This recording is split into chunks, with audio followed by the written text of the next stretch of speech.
My name's Ray Poynter. I'm going to be the moderator for this session here today. And first thing we'd like to do is to give a big shout out to all of the sponsors. We love bringing these events to you, but obviously there are costs, there are licenses, there's editing and some background costs around that. So the way that we can do that is these wonderful companies here sponsor NewMR. So the next time you're looking for any services, please do consider visiting them. If you do speak to anybody from Opinion or Parsity or Nebu or Confirm It or any of these companies, do say, oh, we love the way that you sponsor NewMR, because that will help create a virtuous circle where they'll want to renew at the end of the year. So we can all do each other a favor that way. So here are our four fabulous panelists. Nikki Lavoie is joining us from France, Mike Stevens from the UK, Seyi from Nigeria, from Lagos, and Jane also from the UK. Each one of them are going to bring along a topic and start us off with the discussion, and then we will explore that topic and move on. So by the end of the session, 60 to 80 minutes from now, we'll have covered 4 topics and answered any key questions that you might have. So let's start with Nikki. Hi, Nikki. Hello. Hi, Ray. Hi there. Good to see you. Lovely red sofa in the background. Thank you. So your topic today. So I'm actually here to talk a little bit about the overlap between user research and market research. So a lot of people in the industry have been starting to talk about this. I've been seeing the topic bubble up on LinkedIn feeds and in blog posts for, I would say, maybe around 2 years now, but obviously as time has continued on, it's become even more and more popular. We've actually done some blog posts and podcast episodes recently about this.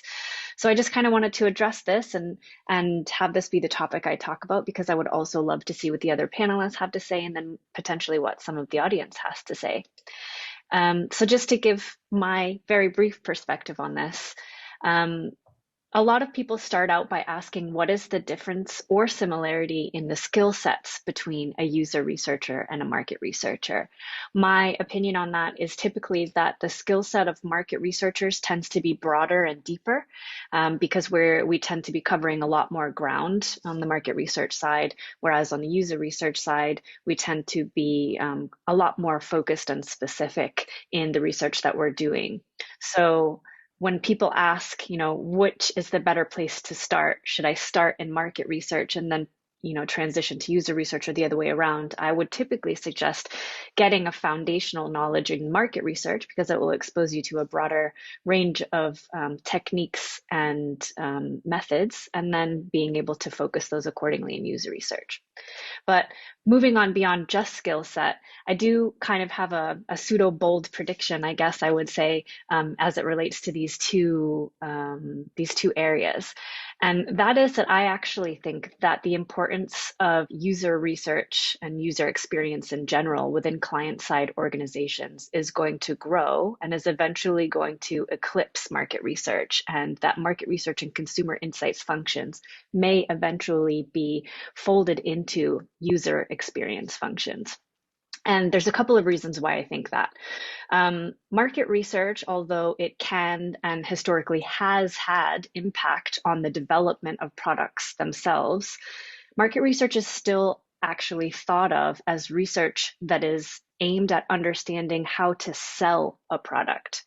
User research is actually considered research on the product itself. So it is actually designed to understand what is the product, how people interact with it. And without understanding the product itself, we cannot then market the product to any of the audiences. The other thing to consider is that, as we've seen in relation to COVID happening last year and still affecting a lot of the world, a lot of interactions have become more and more digital. A lot more people are now shopping online. There are brands that are now selling direct to consumer that were previously very heavily reliant on retail partners.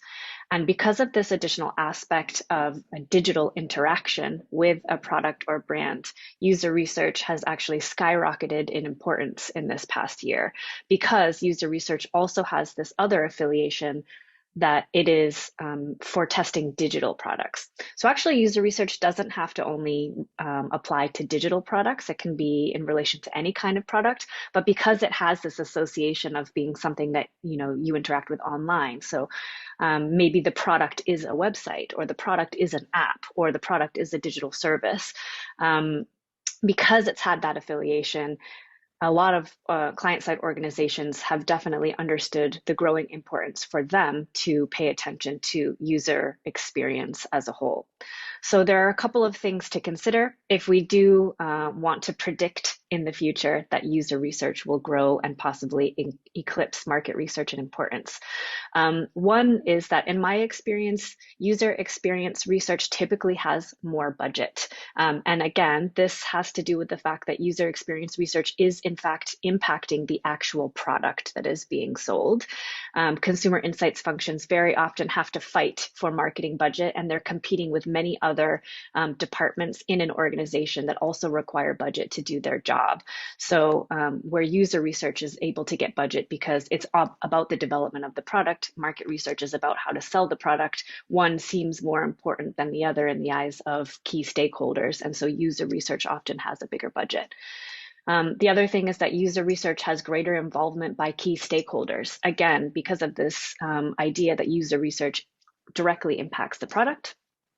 You often have product designers, product managers, product owners participating in the research, either as viewers or designing the research itself. So when the results come back, there's actually a bigger impact of the research within the organization because of the stakeholder involvement. Whereas a lot of us who have been working on the consumer insights side for a long time, we know we may find excellent findings, really important things coming out of our work. And it isn't always the case that our recommendations are acted upon, because there's quite a few layers between the marketing research and the stakeholders who are making decisions. Not always, but that can be the case. And then one other point is that it's very possible that user research or user experience research will eventually house consumer insights functions within client-side organizations. I think the reason for that is, for all the reasons that I've already stated, but when you do conduct market research or, marketing related research to understand a market, or whether it's to understand a concept that you're testing, advertising that you're testing, anything like that, a lot of those findings do end up having an impact on the product itself. So you may find that you are testing a piece of advertising for a new app, and people can't understand why the app is depicted as working this way when they expect it to work that way. And the user experience researcher would be able to take that feedback and actually make changes to the product itself, where the market researcher cannot. So just to wrap everything up with a nice and neat little bow, emphasizing again that I think user research will continue to grow in importance. I think it has the possibility of eclipsing market research in importance and in growth, both in terms of spend, but also in terms of stakeholder involvement. And I think it's also possible that user experience research departments will eventually house consumer insights functions internally, and more researchers will need to be able to navigate both of those fields equally. Great, thanks, Nikki. So we'll turn to the panel. I'm going to ask Jane first. In terms of the balkanization of insights, what do you think are the implications, and what are you already doing to address this, and what might we do to address it? Well, I think it's a fascinating concept, and yes, Nikki's absolutely right. We've seen a lot more sort of public events address the crossover recently.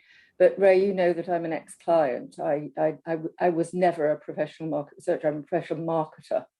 And one of the things, having set up the Senior Client Council in the UK, which involved everyone from Unilever to BT to Reckitt Benckiser, ITV, all that sort of thing, is that a lot of these definitions is a supply chain defining itself.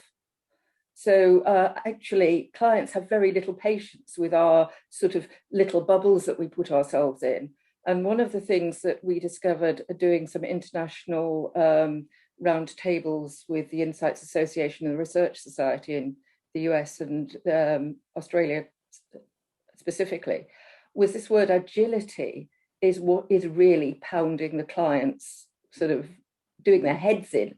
And I think becoming a small or an even smaller sort of market stall type industry is not helping us deliver agility to the clients, because the clients aren't interested in those names. They just want an interesting way to solve their problem.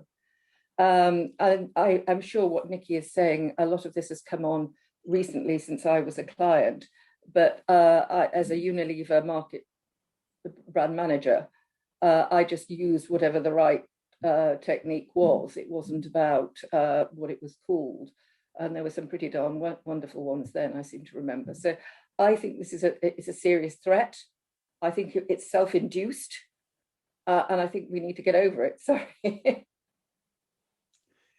Yeah, absolutely. And there's a comment in there in the chat. So again, decision makers, no idea between the difference between one type of research and another. Mike, you ran an interesting panel. I'm sure you've had other discussions on what can the sort of the usability teams learn from the generalists and vice versa. Yeah, I mean, I'm actually with Nikki on most of what she's talking about here. And I think I'm not sure that I'm completely in with what you're saying, Jane, because I think the world of UX and user research is actually, it's very different parts of organizations and very different types of activity that happen. And I think we've got to be very clear whether we're talking about market research as a function and a department and an organizational artifact, or research as an activity. And research as an activity is, I think, is going to become much more widespread in organizations, but it's going to be done by very different people. And if you look in the UX space, you've got an awful lot of people who are not researchers doing research. You've got product managers, designers, people with a more, even developers who are now starting to do this.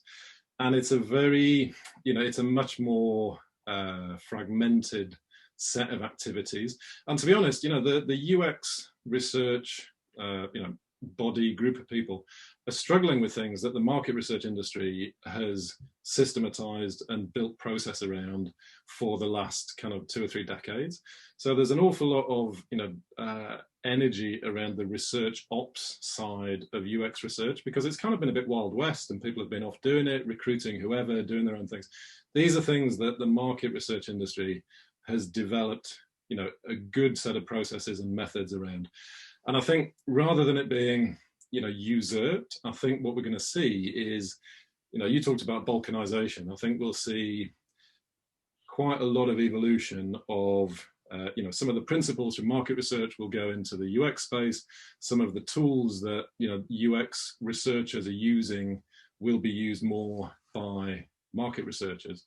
So I think there's definitely a lot of change, but I see it more as a kind of symbiosis and more people doing these things than it being like a big kind of threat to the existence of market research. Because you could say the same thing about social intelligence, about data analytics, about many other types of activity that we kind of broadly lump together under the kind of understanding people rubric. So I hold with a lot of what you're saying, Nikki, about the development of UX research.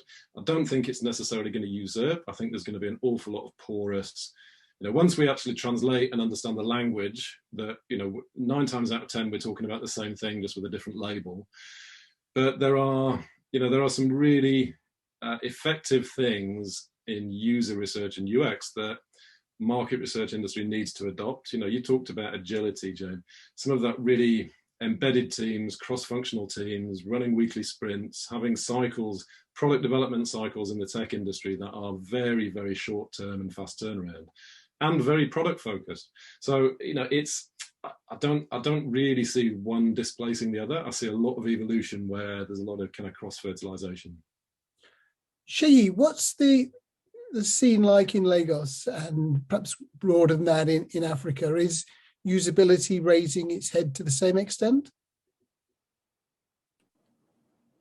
Well, Ray, in Africa, it's still not very clear. We don't really have that huge debate around UX and against market research. Of course, for digital products, I mean, like Nikki rightly said, there's a very strong association when it comes to user experience research. I mean, by default, I mean, usability and all of that, really happens a lot. My point of view is that I don't see one actually being better than the other, or UX taking over, as it were, totally, swallowing up market research as a function. I think it's going to be collaborative.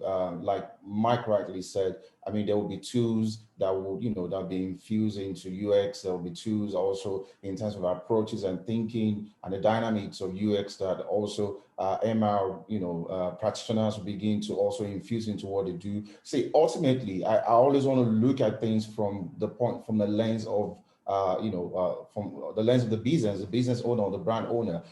For them, it's two sides of the coin. Without MR, you can't really understand whether there's an opportunity in the market in the first place, or even build a product. So, I mean, MR is like the foundation. What segment to go after? What kind of product is there a need? Is there a gap out there? For me to even begin to build something and then go after. Of course, right after that point, we'll talk, then it becomes a UX thing where you're then iterating, trying to get it, look at what to prioritize in terms of the products, features, and the functions. Yeah. So I see things evolving to a more collaborative approach, because at the end of the day, it's all about the customer. It's all about making better decisions for the business owner.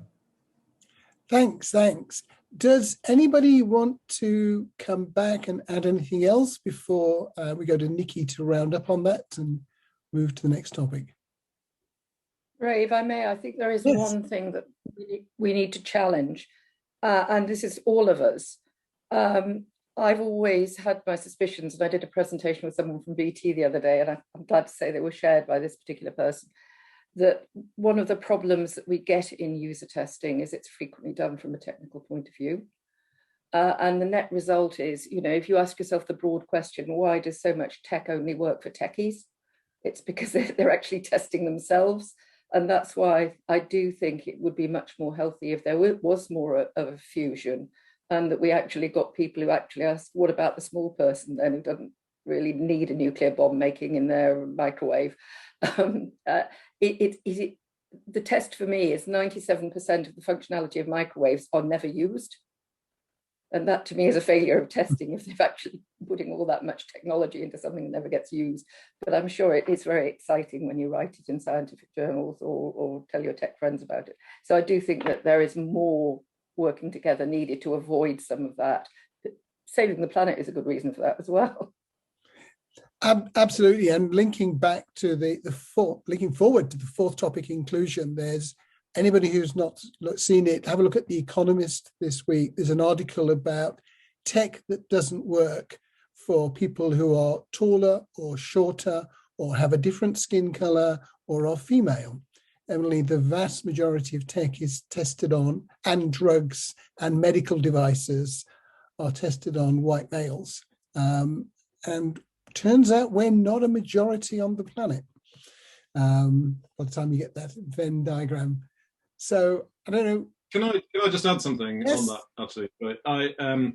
I agree, like to some extent, that when there hasn't been enough testing or bad UX research or bad user testing is done by white blokes who are designing their own tech, I agree. A lot of that stuff just washes through.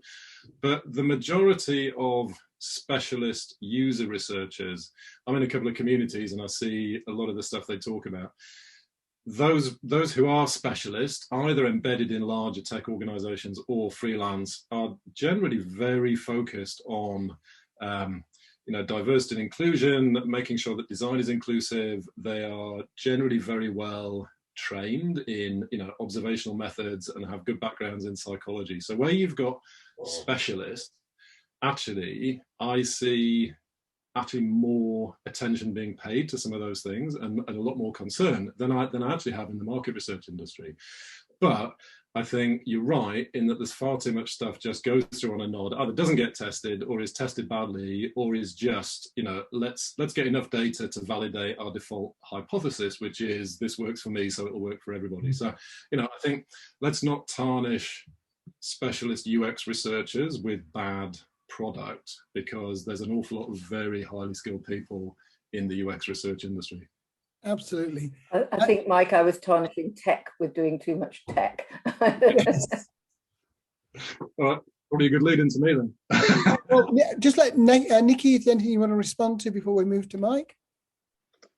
Yeah, I just wanted to add very quickly that I think just to clarify, you know, my bold prediction about UX eclipsing or UX research eclipsing market research and then folding it in, I think that cannot happen without collaboration, and I think collaboration is going to be the key. I think the element that I was talking about, where stakeholders are actually closer to user research than they are to market research, means that user research is more agile, and I think that it's a big benefit to any company that's placing emphasis on user research, because they are going to be able to be more agile, and when they do fold consumer insights under their umbrella, as many of them are already doing, it's going to enable consumer insights to be more agile as well.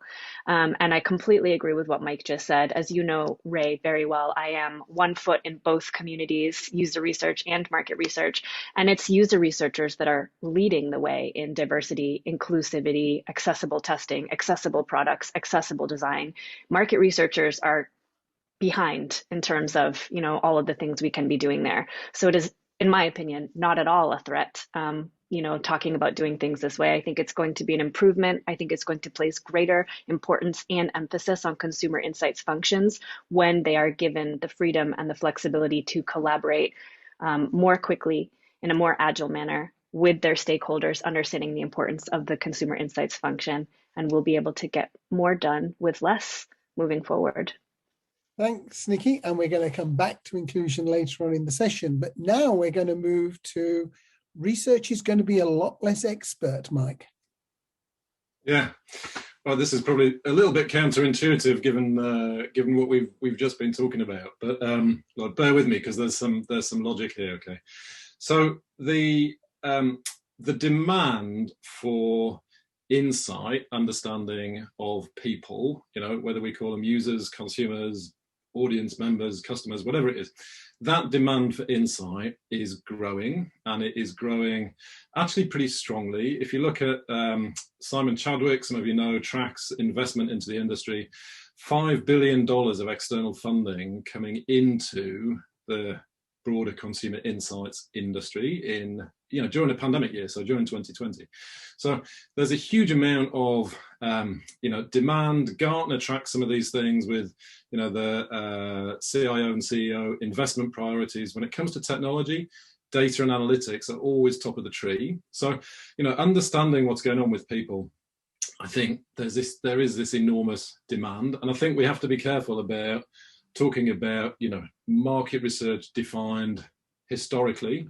Like the IPA Bellwether report came out yesterday, which is just perpetual gaslighting of the research industry about how, you know, budgets are going down and it's all tragic, and it's nonsense. Okay, I wish they'd stop doing it, because they're asking the wrong people the wrong question for the sake of continuity. But anyway, that's a different rant. But my point is huge growth. But what's happening is these methods and the way that we're understanding people are being embedded into non-expert tools and workflows. So, you know, a little bit like some of the bad user testing that ends up in bad products, you've got people across the organization now able to do a lot more of their own feedback, a lot more of their own testing, a lot more of their own product analytics. So things that were, you know, still are under the hood, amazingly sophisticated research methods.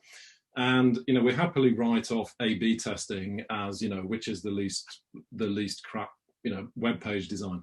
under the hood, there's a lot of sophisticated methodology and analytics, and how do you decide which is the most appropriate one, but baked into technology where you just push a button and you go, let me test, do people want the red button or the blue button, blah, blah, blah, up fills the the data on the website. You've got different executions. So things like user testing embedded into the design tools and the prototyping tools that are being used by designers, non-researchers, technology people. You've got things like, look at one of your sponsors, okay, so the Conjointly. So Nick Samoilov has built a company with automated conjoint testing. Now it just blows my mind, because the last time I actually did a proper conjoint job, there was like 6 people in Research International's marketing sciences team, beavering away, building simulators in Excel. So we've displaced so much of that stuff, embedded it into not just the technology is the enabler, but it's embedding into the workflows of other people in the organization. So for me, I think what we'll see is this huge growth in research. We've got more people doing more stuff.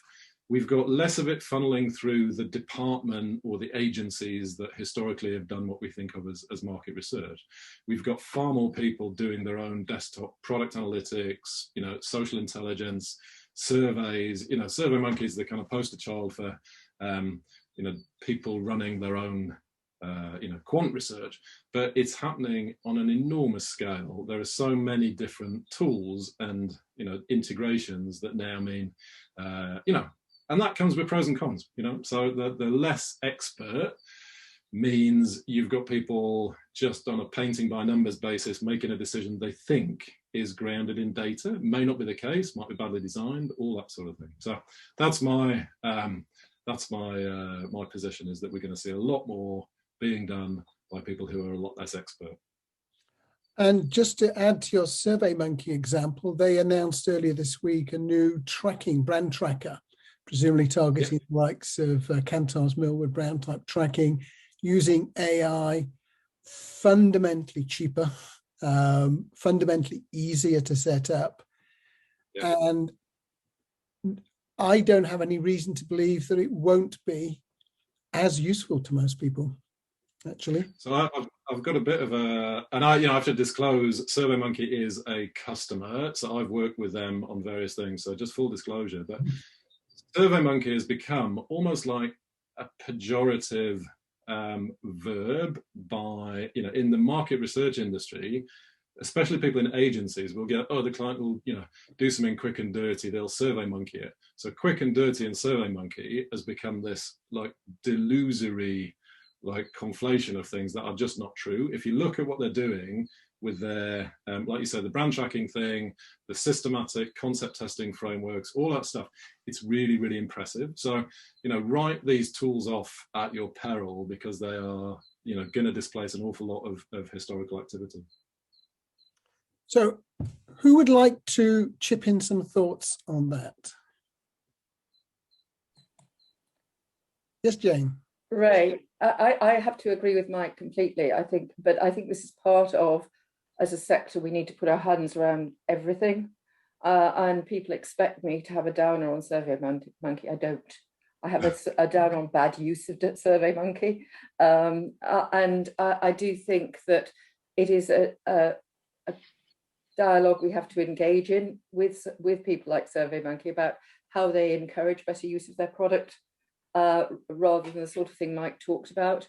But one of the biggest growths of corporate membership in MRS, which, as you know, Ray, involves therefore regulation, so people coming into regulation, is from tech and data companies who've got things that they think they can use for research, and they very frequently have. Sorry, but the postman's just turning up, so the dogs are giving him hell. So I think this is part of, we mustn't become a country church fair sector. We must embrace all this change, because it can only be good for us. We're a £7 billion business in the UK. That is bigger than many things everybody talks about. And we ought to act like a big business, I think, rather than acting as a series of very small businesses. Absolutely. I don't know, Nikki or Seyi, have you got something you want to bring into that mix? Right. I absolutely agree with Mike. And I think last year, COVID-19 is actually accelerating that totally accelerated that. So, I can talk from my own experience. We built a platform. It was more like we're just playing with it. We knew the future was going to be digital. So about 3 years ago, we started, building that. And fast forward to 2020, during COVID-19, suddenly all of us were faced with the reality that, there was not going to be physical contact anymore. All the clients just went into a frenzy. Like they just didn't know what to do. And looking back in 2020, we did so much with that platform. It wasn't perfect, but they were so excited to have something to work with, something to, to begin to engage, consumers or customers via. And this has been, looking to the future. I totally agree with Mike, from the perspective that it's going to be less expert, because you have so many platforms out there now, software as service, where people can actually do quite a lot by themselves without really coming back, coming to talk to MR agencies. And a lot of people also getting online. Again, COVID-19, people who traditionally were not even online, digital inclined, got online last year. Looking at Africa, we're at the other end of the bell curve right now, accelerated again by COVID-19, because that was the only way at some point during the heat of the old lockdown that you could get anything done meaningful, either to educate yourself or even talk to customers or even relate with anyone. So the future definitely is going to be less expert. And again, borrowing from Nikki, there's a lot of focus now on agility. So I see where Nikki stands and where she's coming from in terms of UX. There's so much that MR needs to learn, from UX, the agility part, being embedded, being spontaneous, being, there, with the product team, with the client is faster. Gone are the days that clients want to wait for 2 months before they have answers. The market is super dynamic.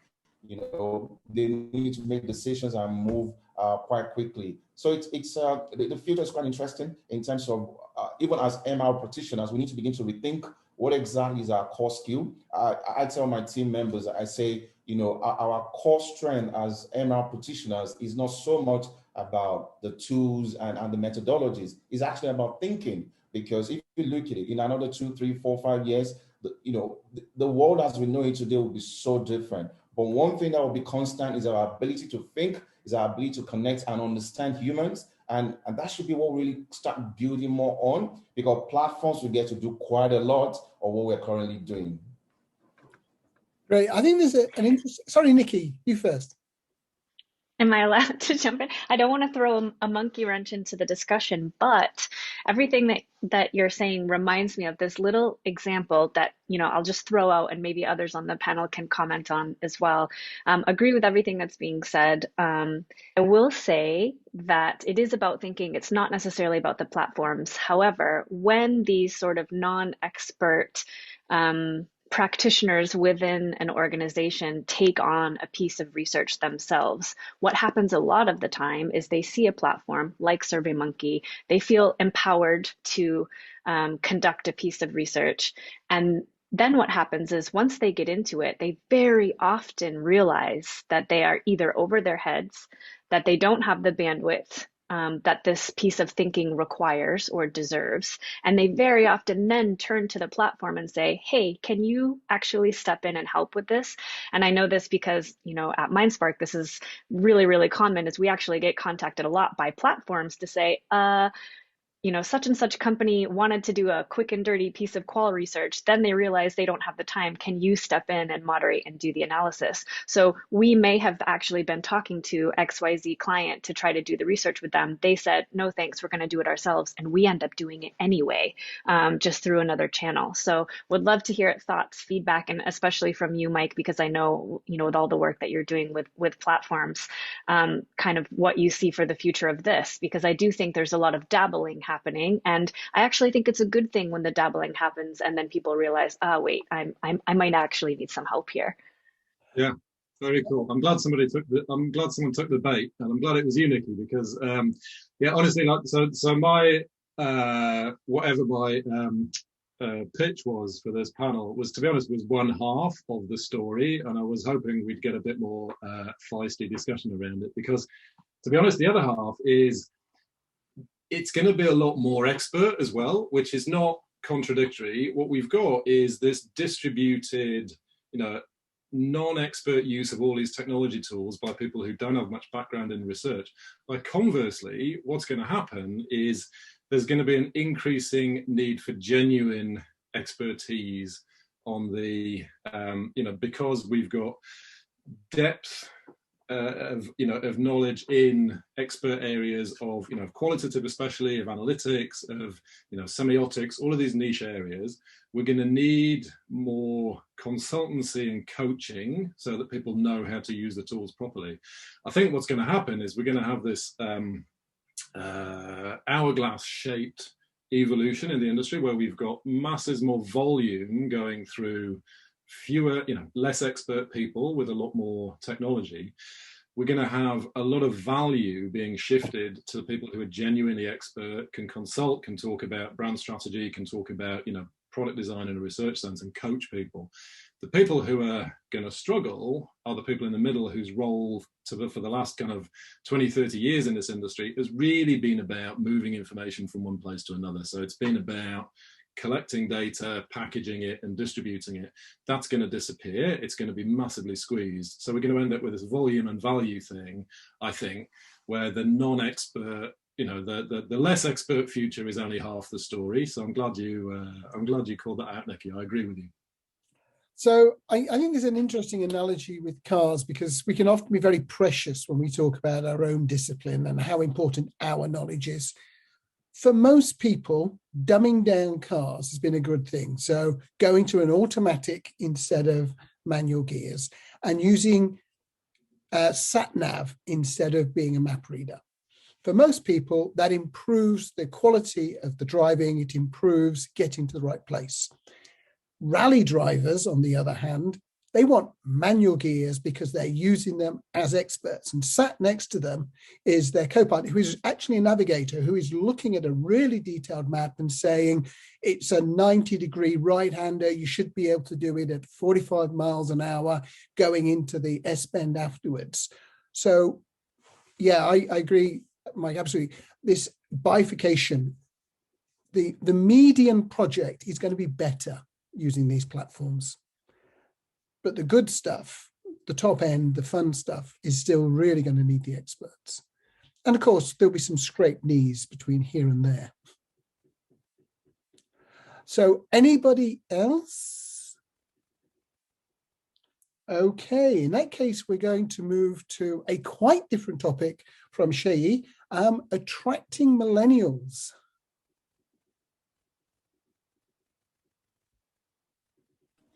Right. Thanks, Ray. It's a topic I'm quite passionate about because 2 decades ago, it was something, I came across, and I was just wondering why so.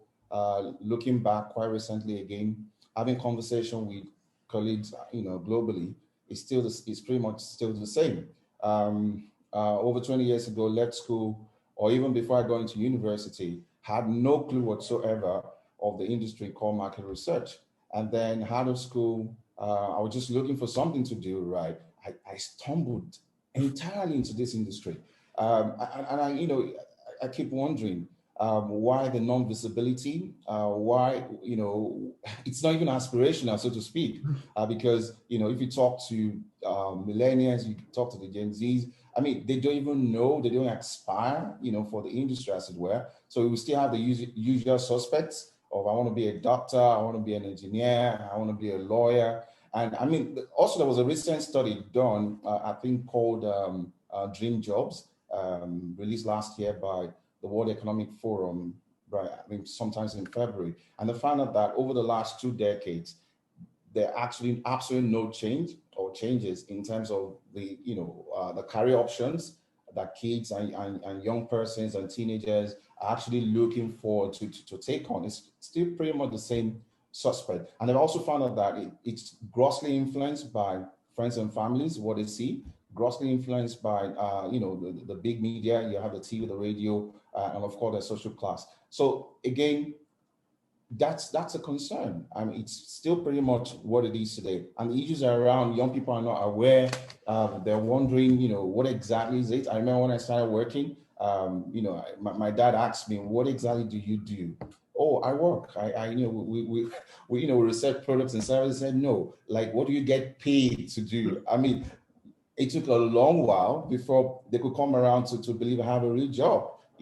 And it's all that still is happening today. I do believe that there's a number of things we should begin to look at, even as an industry, in terms of how do we begin to, create awareness, with young persons around, market research of the industry being a great career choice. The couple of things we've been doing locally and across the African continent. One is that we organize what we call town and gown events, where we'll bring in university students and also bring experts within the industry. And we just create that. We talk about topics, relevant career, oriented kind of topics, just to create that, discourse and that awareness, as it were, because we know that if it's not within their consideration set, they can't even consider it as a good career option for them. Again, I think a lot can be done using the popular media, social media, TV, radio. I mean, we could come up with very creative,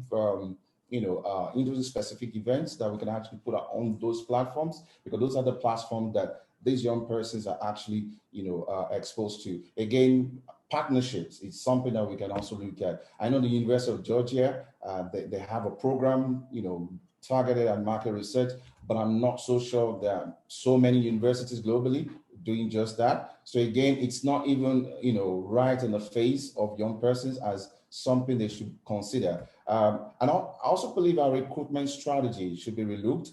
We should cast the net a lot wider. Rather than people just stumbling in and we take anybody that comes through the door, it should be quite deliberate in terms of really trying to reach a wider, scope of person with different skill sets, and of course, also creating and driving awareness. Again, we could consider paid internships from even secondary schools, colleges, universities, and say, just come around for summer internship and actually get them exposed to what we do. And I do believe, again, the likes of ESUMA and other trade associations have a big, massive role to play in this, in terms of advocacy and putting the industry out there, educating the general populace, the young people, trying to connect with all the different stakeholders and creating, engagement that resonates with them, really catching them on their own terms. And I like what, again, lastly, before I wrap up, I like what Significant Insights Media is doing, James Endersby, fantastic, trying to create a platform where professionals can actually tell their story and then put it out there, on the social media, online, and, hoping that young people can actually be inspired, young people can actually see that you can do fantastic things and magic, as it were, and that the opportunities are actually limitless, within the industry. Thanks, Seyi. And I'm going to go to Jane first, because this is right in your wheelhouse, without encroaching too far into the inclusion, which we're going to tackle in a moment. I think this is a really, really difficult one, and we do look at it a lot at MRS. Coming from the marketing advertising side, I have huge envy for that bunch of people who've got a louder voice and a lot deeper pockets, to be honest. And frankly, the sex of something that people can see. It's probably true that we are not because we can't necessarily demonstrate what difference we make, it does hold us back in being able to really sort of motivate younger people or other people. And it's true also of the awards, that frequently clients will not permit case studies to go forward to awards because of competitive insights still being seen, thank God, as a competitive advantage. But I do think that we have to get together and do more. I do think that we do drag ourselves down. And I think we're about to launch a huge sort of campaign to ensure that the awards come back strong, because the only way that we can demo what we're doing is really to do that sort of thing. As well as the big things like conference. I mean, I was delighted this year because that we at Impact don't just put on case studies. We put on the leader of the opposition. We put on autistic scientists who are absolutely fascinating. We got a lot more coverage in things like the marketing and advertising and actually the general press. And we got to get our names on things that interest people. And unless we do that, then we're always going to be fighting this very, very sort of uphill battle, I think. And it's things like, and I would encourage everyone to get it, all the people listening here, if you ever put in, or you ever work with an ad agency who's going in for an award, try and make sure that they list you as well as themselves as the clever beggars who did that. Because it still doesn't happen in the IPA Effectiveness Awards. And that is all about measurement, you know. So, and every year I ring up and say, please, you promised. But so I think that we are at a disadvantage, but we need to get together more and actually speak louder and actually commit more of ourselves to it. One thing we have seen globally, including in the UK, is a lot more young researcher type awards. And I think that probably is a step in the right direction. And linking across now to Nikki, who's been involved in YES, which is SMR's young person involvement. When you were first elected to SMR, you were indeed young, Nikki. Well, technically, when I was elected, I still wasn't young. I was old by that point. But when I actually joined SMR as a young member. That was my first ever, connection point with the association. And frankly, I've told the story many times. I actually got told about the SMR Congress and attended the SMR Congress as my sort of introduction to the broader industry and to the international industry by my supervisor, my mentor at the time. She said, there's an organization called SMR, they hold an annual conference, you should go. But otherwise, there was nothing that was successfully reaching me. There was no communication that was successfully reaching me. I will say, I agree with a lot of the stuff that's been said by everyone so far in terms of, us being more interesting and etc. I will say that I got asked a couple of times to go back and speak to my alma mater after moving to Paris, because then I became a much more interesting profile. Oh, she's an American in Paris. She graduated from our school. She's going to come tell you about her career path. I actually studied advertising. I didn't study, statistics or economics or anything. I was a communications major with an advertising specialization. And when I went back, what I said to the students who were following the same path that I had followed and studying the same major was, I said, what are the things that make you want to get involved with advertising? And they said, oh, I get to be creative and I get to impact my products and my favorite brands. Maybe I'll get to work on a Nike campaign, or maybe I'll get to redesign the Heinz ketchup label or something like that. And I said, yeah. It's market researchers who do that. It's not the advertising industry. Yes, they also, play a very important role. And I said, but here's an example of some of the brands that I've impacted in my career. And I said, I get to travel and I get to go here. I get to go into people's homes and talk to them about how they use Twitter. I get to, sit in a room and listen to people all tell me about why they drink whiskey in this particular occasion and beer in that particular occasion. And their mouths just dropped. And they said, I didn't even know this existed. And when I left, I had a handful of people who had come up to me and asked me if I knew of any internships available in the field, because I think that it's not just about getting in with universities that actually have market research modules. It's actually getting in and saying, oh, you're interested in being creative? Here's how research is creative. Oh, you're interested in impacting ad campaigns? Here's how research impacts ad campaigns. Or you're interested in developing an app? Here's how research plays a role in that. So we are actually incredibly versatile as an industry and as professionals. And I think we need to start flexing a little bit on that front. Mike, any thoughts? I'm interested. I'm just running through professions and industries and trying to think, when you're 18 years old and you're thinking about your future, how many industries do you really know about, and are there ones that we can learn from? Because there's a finite number of things that are going to motivate you at that age. It's like, is it going to make me rich? Is it going to make me more attractive? Is it going to give me status? And all these kind of things. So are we playing to those fundamental needs? And if we're not, who is? Because I'll be honest, my entry into the industry was entirely accidental, like about 80% of people, because I could speak a couple of foreign languages, and I started as an interviewer in some really obscure industries. So it's kind of, it was interesting enough, it kind of started making enough money, and I've kind of retrospectively justified the whole thing. So I wonder who do we think does it well? You're right about the output. I think that,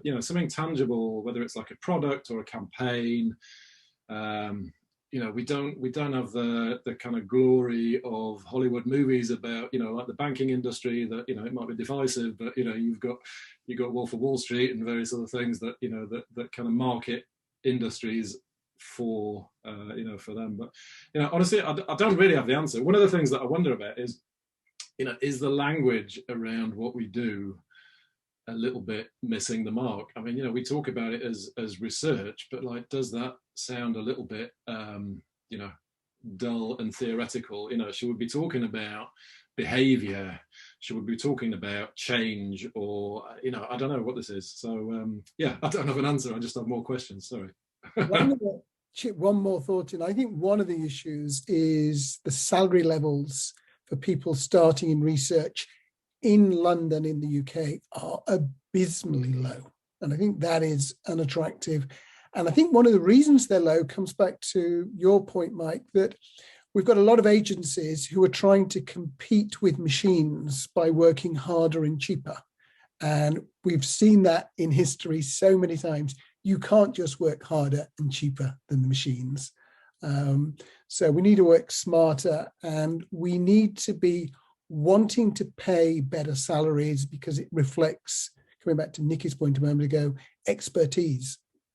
Looking for the brightest and the best, because they're going to be doing innovative thinking, and we're going to be charging the right amount for that.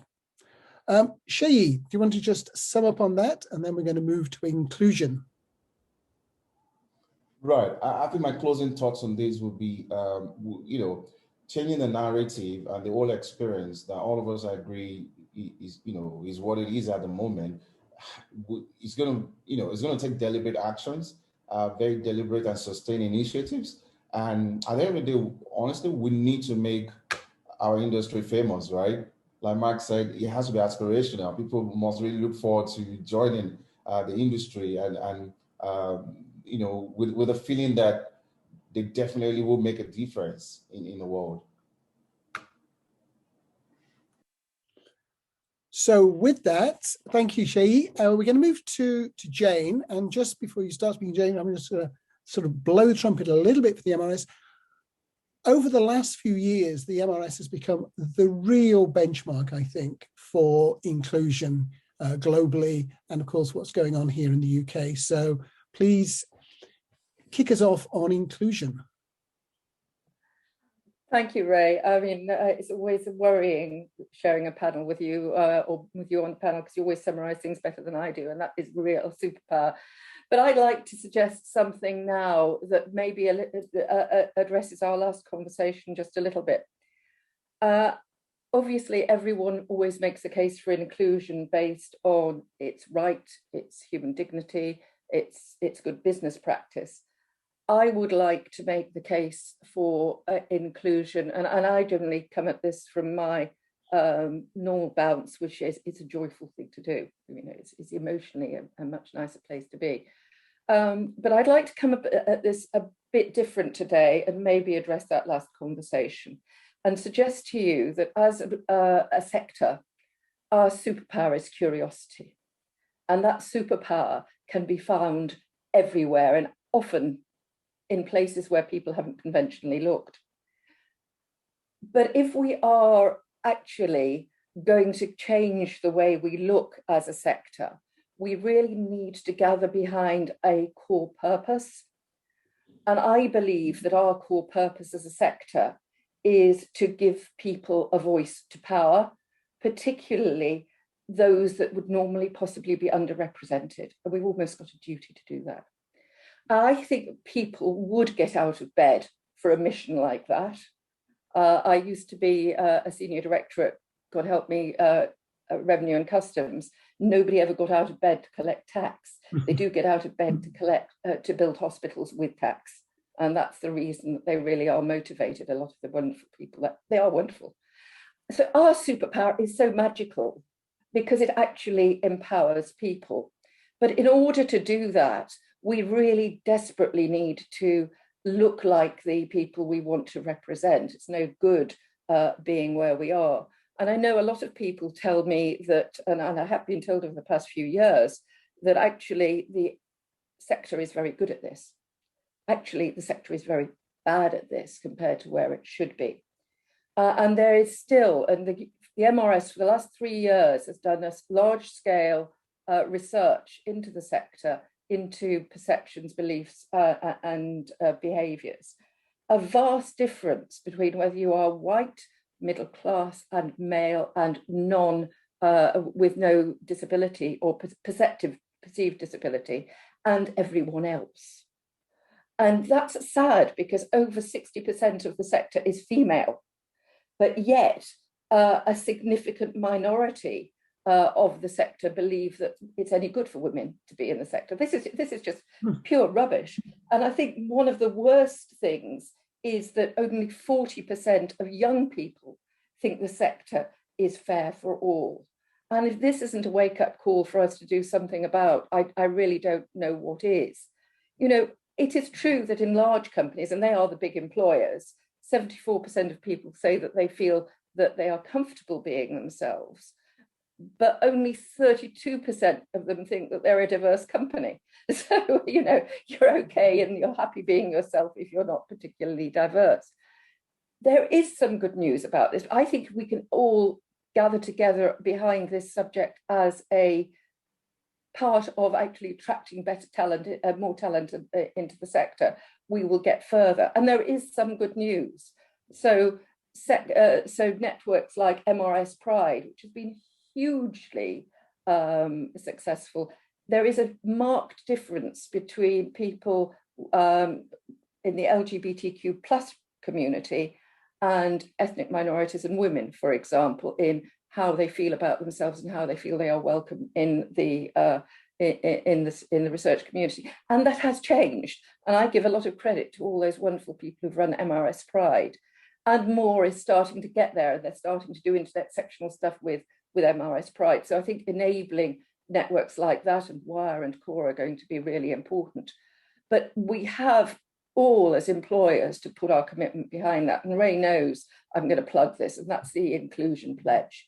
I would like all CEOs to sign. I don't care whether they're where they are in the world, to sign up to that Inclusion Pledge, because we know it makes a difference.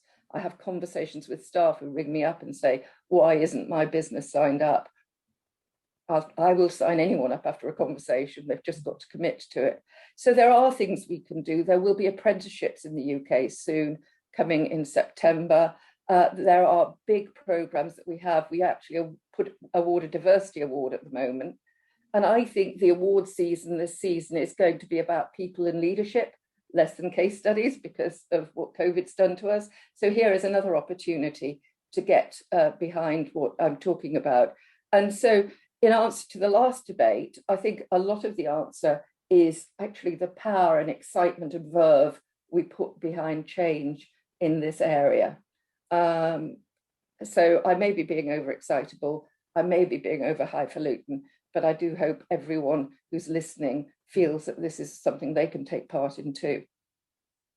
Thanks, Jane. I'm going to jump now to Nikki, who for the last 2 and a bit years I've sat on a committee with, and Nikki and Nijat have very much led the charge in that committee on this topic. So, Nikki, your thoughts? Well, first and foremost is to definitely pay tribute to the MRS, because indeed we do see, you know, your organization as one for sure that has taken a lead on this issue, and that we are keen to follow and to contribute with the work that the MRS is doing. I think one of the great things about having Ray involved in the discussions that we've had around inclusivity and things of the like in our industry is that he's really great at reminding us to think, we might just think, well, we need to get more, women in positions of power in this. And he is really, really great at reminding us, well, culturally, have you taken this into consideration and have you taken that into consideration? So also hats off to you, Ray, for always, being willing to think about things from all angles, even when it is the voice that we don't necessarily want to hear, because we all just want to happily charge forward and say inclusivity and accessibility. And so I really appreciate the voice that you always bring.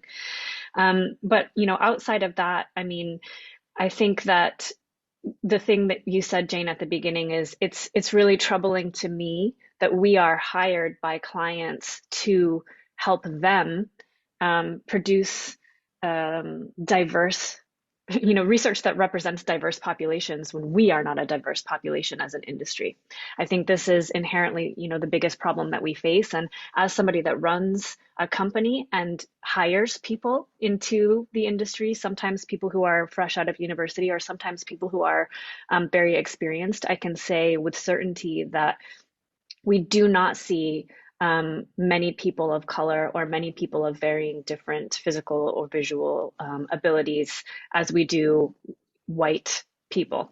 And that's not even in the UK or France or in America. It's a lot of places. It's the people who step forward and think this is the industry for me, for whatever reason. And for a lot of the reasons that have already been spoken to tend to be of a certain group. So I definitely think that as you alluded to, Ray, this really links very closely in with the talk about getting, younger people involved in our industry as well. We need to start earlier, we need to start sooner, and we need to make our industry as a whole more accessible, and not just in the way, a lot of times when we talk about accessibility, we say, well, can somebody with a certain visual condition read this, and can somebody with a certain physical condition participate? But also we need to make our information accessible to people who have varying different financial access to finances and financial resources.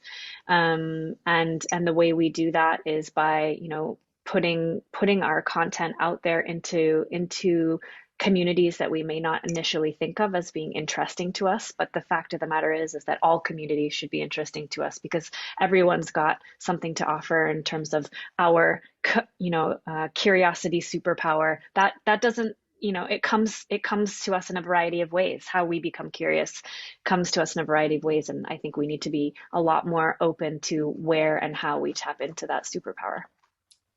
So, Seyi, what does inclusivity mean at the moment in your context in Lagos and beyond that in Africa? Right. I'll just speak for the broader African market. Within the industry, it's easy to actually hire what I'll call the stereotypes, and that would be along the lines of gender, along the lines of ethnic affiliation, along the lines of people you feel look like, they're right for the job or they're not right for the job.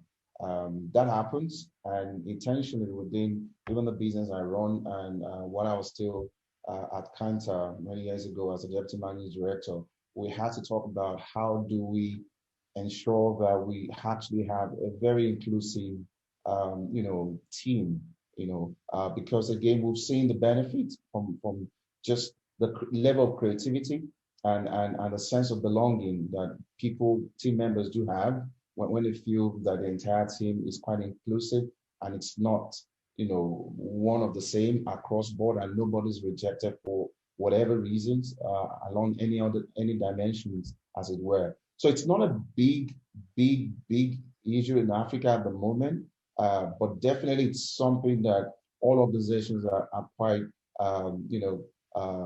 focused on and, being being about, particularly the MR industry, to have the right balance of female researchers in the team, and to have the right balance of ethnicity, within the team, have the right balance of age, in terms of experience, in terms of which band they belong to within the team, right? I mean, that's how it's playing out within the African context.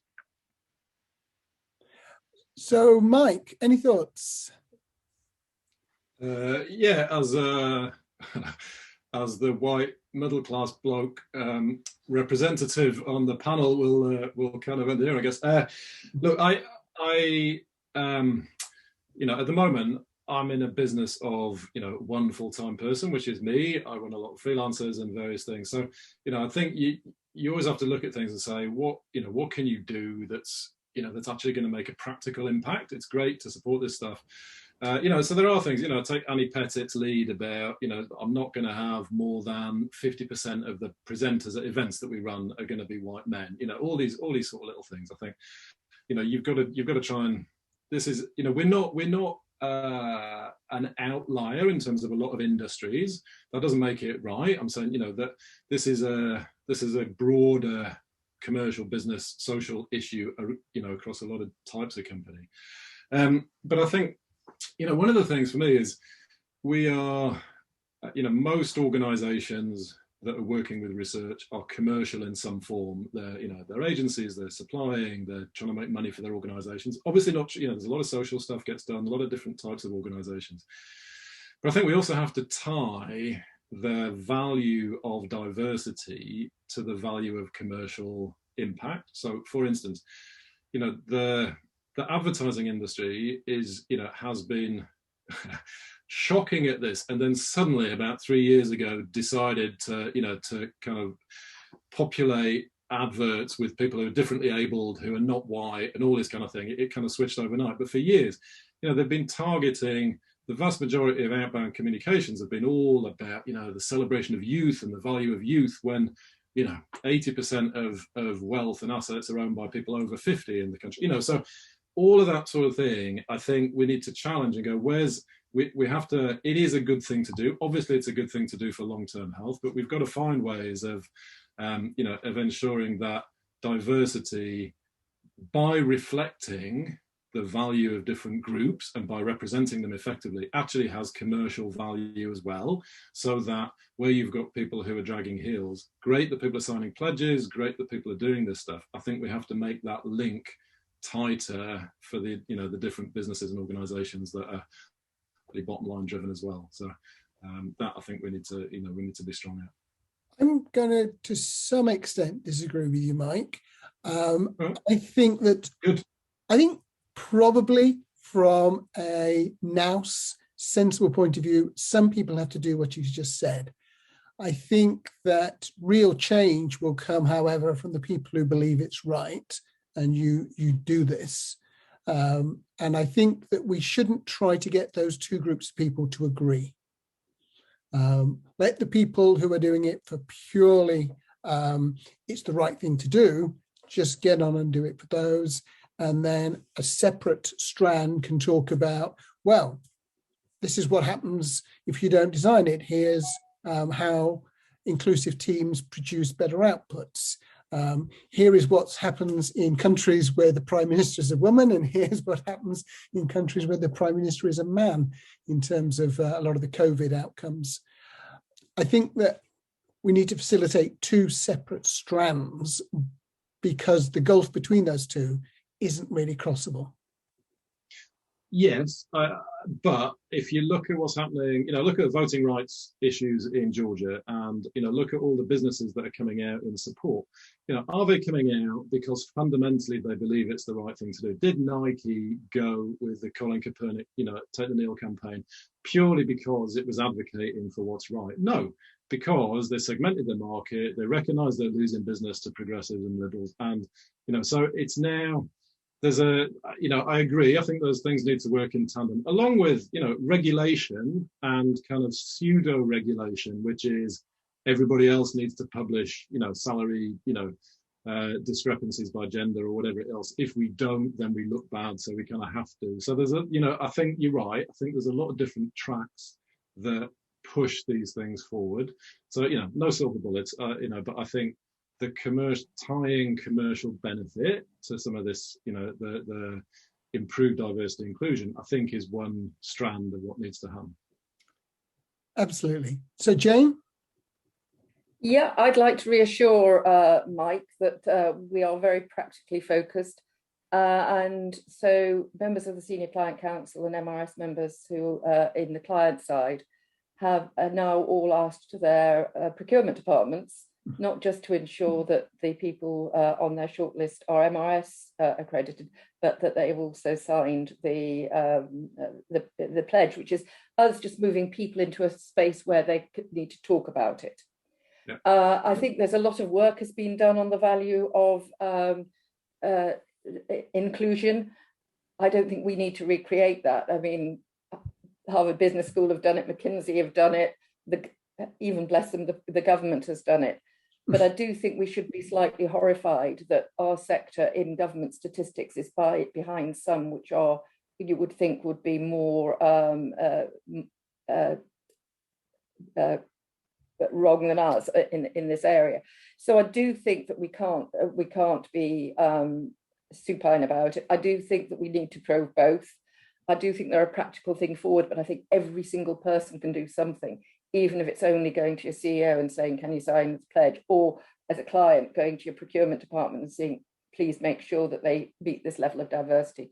It's doable. I think if we get it right, all our wonderful superpower will be actually a lot richer. And I think people will be motivated to join much more. Right. I would like to thank all of you on the panel for joining us today. So yes, thanks Nikki, Mike, Seyi and Jane for joining us today. Thank you for those in the audience listening in. I think we've explored a lot of topics, some commonality. Hope you will explore them further. And for those of you who are in a position to, please do consider the CEO pledge that Jane was talking about. So thank you, all of you. Thanks, Ray. Thanks for hosting, Ray. Thanks, everyone. Thanks, Ray. Bye, everyone. Ray, very interesting as usual. Thank you.